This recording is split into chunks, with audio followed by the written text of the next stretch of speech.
నా latest updates miss కాకుండా ఉండాలంటే సబ్స్క్రైబ్ అనే బటన్ క్లిక్ చేయండి. అలాగే దాని పక్కన బెల్ ఐకాన్ అనేది ట్యాప్ చేయండి. అప్పుడు నేను ఏ వీడియో పెట్టినా మీ మెయిల్కి డైరెక్ట్గా నోటిఫికేషన్ అనేది వస్తుంది.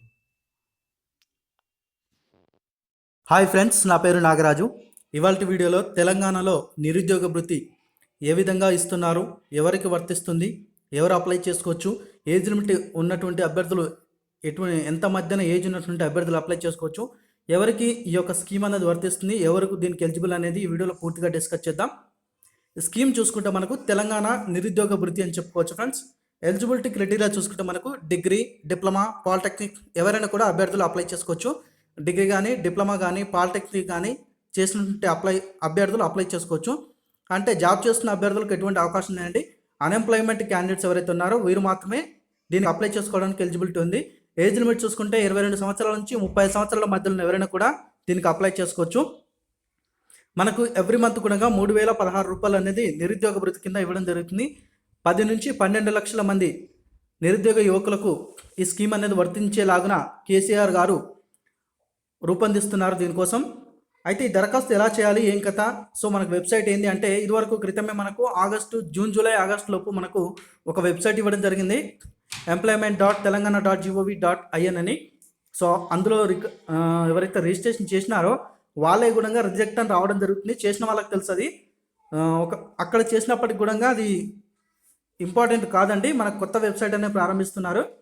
ఈ నెల 3-4 వారాల్లో ప్రభుత్వం ప్రత్యేకంగా వెబ్సైట్ అనేది ప్రారంభిస్తుంది. ప్రజా సాధికార సర్వేలో నమోదైన వారంతా ఆన్లైన్లో తమ పేర్లని నమోదు చేసుకోవచ్చని క్లియర్గా ఇచ్చారు మనకు. నిరుద్యోగ యువకులు ఎవరైనా కూడా ఆన్లైన్లో తమ పేర్లను నమోదు చేసుకోవచ్చు. నమోదు చేసుకోవడానికి కనీస అర్హత చెప్తే డిగ్రీ, డిప్లొమా, పాలిటెక్నిక్, అలాగే ఏజ్ లిమిట్ చూసుకుంటే 21 సంవత్సరాలు ఉన్నటువంటి అభ్యర్థులు కూడా రిజిస్ట్రేషన్ అనేది చేసుకోవచ్చు. అలాగే చూడండి, ఇక్కడ మనకు ఎలిజిబిలిటీ క్రైటీరియా ఇచ్చారు. మీరు రిజిస్ట్రేషన్ చేసుకుంటున్నప్పుడే మీరు అర్హుల అనర్హులు అనేది అదే తెలియచేయడం జరుగుతుంది. ఫామ్ ఓపెన్ అయిన తర్వాత 22 నుంచి 35 ఏళ్ళ మధ్యలో ఉన్నటువంటి యువకులకు అందరికి కూడా ఈ స్కీమ్ అనేది వర్తిస్తుంది. అలాగే ఎవరికి వర్తించదంటే 4 చక్రాల వాహనం తరహాలో వ్యక్తి పేరిట వాహనాలు ఉంటే అనర్హులుగా ప్రకటిస్తారు. అంటే కారు ఇట్లాంటివి ఉన్నట్లయితే వీరు అనర్హులండి, వీరికి నిరుద్యోగ భృతి అనేది వర్తించదు. అలాగే 2.5 ఎకరాల మాగాని లేదా 5 ఎకరాల మెట్ట భూమి కలిగి ఉన్నటువంటి అభ్యర్థులు కూడా అనర్హులండి ఇది. లేదా గతంలో కేంద్ర రాష్ట్ర ప్రభుత్వాల నుంచి 50,000కు పైగా సబ్సిడీ రుణం పొందిన అభ్యర్థులైనా దీనికి అప్లై చేసుకోవడానికి అనర్హుడు. పబ్లిక్ సెక్టార్లో గవర్నమెంట్ లేదా స్వయం ఉద్యోగం కలిగిన వారు, అనియత విద్య పొందిన వారు, ప్రభుత్వ ఉద్యోగం నుంచి తొలగించబడిన వారు, ఏ విధమైన క్రిమినల్ కేసులు కలిగి ఉంటే వారు కూడా ఈ పథకానికి అనర్హులుగా ప్రకటిస్తారండి. చూడండి, 4 చక్రాల వాహనం ఉన్నా కానీ, లేదా 2.5 ఎకరాల మాగాని లేదా 5 ఎకరాల మెట్టభూమి కలిగి ఉన్నటువంటి అభ్యర్థులు కూడా ఈ పథకానికి ఎలిజిబుల్ కాదు. లేదా గతంలో కేంద్ర రాష్ట్ర ప్రభుత్వాల నుంచి 50,000కు పైగా సబ్సిడీ రుణం పొందిన అభ్యర్థులైనప్పటికీ దీనికి అర్హులు కారు.